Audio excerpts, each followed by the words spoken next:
Okay, so this is super cool. Radar data has just confirmed that the USS Omaha, was swarmed by UFOs.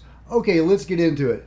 Before I get too far, please hit like, please subscribe, share on social media, and let me know what you think about all this in the comments below. Okay, filmmaker Jeremy Corbell has released a new video showing unidentified objects being monitored by Navy personnel on board the USS Omaha on July 2019. This new video was recorded during the same event seen in an earlier Navy video Corbell released that showed an unidentified sphere disappearing into the Pacific Ocean. Over a period of hours, crew members on the USS Omaha, which is located in the center of the radar screen seen in the video, monitored the approach of the unknown objects. There were as many as 14 objects on the screen at one point, all around the ship. On the Omaha, 2 different radar systems watched the objects and estimated their speed. And in an interview that Corbell just gave George Knapp, Corbell says there were 9 warships, and at one point there were up to 100 UFOs seen at one point. It's interesting that they came in about 100 because that's about the number that was reported in the USS Nimitz incident in 2004. There were ships seen for maybe 5 days on and off, and they would come in waves of them.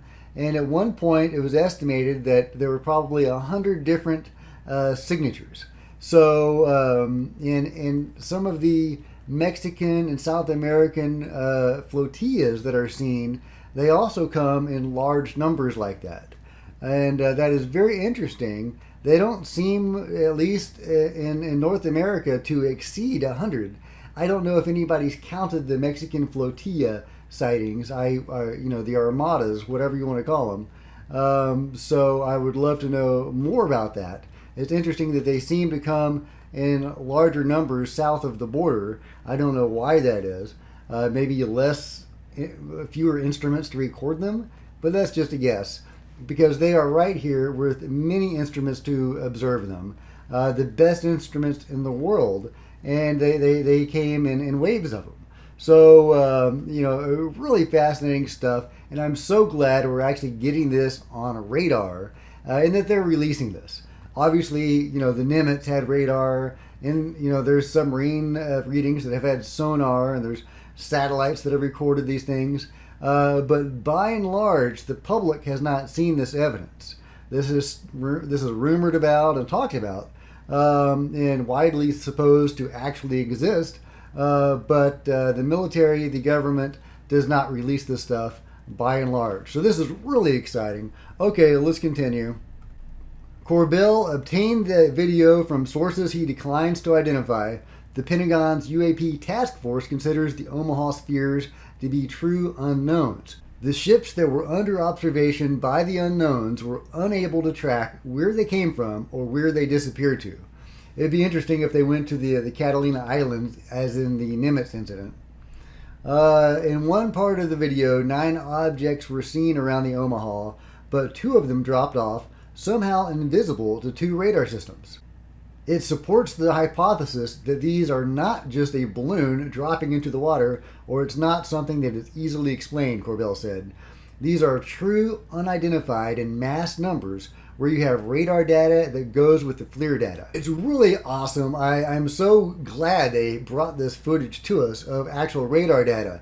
Now, I'm not an expert on radar data. I don't know what one object is from another, honestly. I watched the interview with Jeremy Corbell and George Knapp, and he kind of gave a rundown of what we're seeing, the technical, readout, if you will, and what it means, the interpretation, I guess, is the better way to say it. And so I understand a little bit more than I did, but it's still very fuzzy to me. So I trust the experts that this is interesting and that this is not normal. You do have to go on trust a little bit here. But I do trust Jeremy Corbell, and I do trust George Knapp, and I do trust the mysterious sources that are feeding them this information. There is a process of disclosure underway, and the allies of that process are directly giving Jeremy Corbell and George Knapp this information. And why not? They are leading advocates of this whole issue.